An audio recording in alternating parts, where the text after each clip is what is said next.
लोग जा रहे हैं सापुतारा। सापुतारा तो आपने देखो गाय, गाय निकली गाय। इधर गाय भी है सूरत में। जय गौ माता, बोलिए गौ माता की जय। तो અમે ભાઈઓ અત્યારે જઈએ છીએ હનુમાન દાદા પાસે। હનુમાન દાદા પાસે ધલોડી હનુમાન, ધલોડી હનુમાન આપણે અહીંયાથી જાય છે 30 કિલોમીટર જેવું થાય છે અહીંયાથી। આ એઆર મોલ આવી ગયો, જોવો તમે એઆર મોલ। એઆર મોલમાં દેખાડા જેવું હે। તમે સુરતમાં રહેતા હોય તો અવશ્ય આવો। બમ્પ આવી ગયો, પેલા હું બ્રેક મારી લો।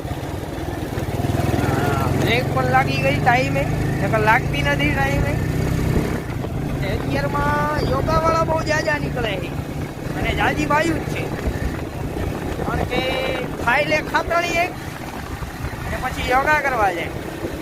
તમને પવન આવતો હોય છે અમારા વિડીયોની અંદર, તો તમે સહન કરી લેજો, કારણ કે અમને આની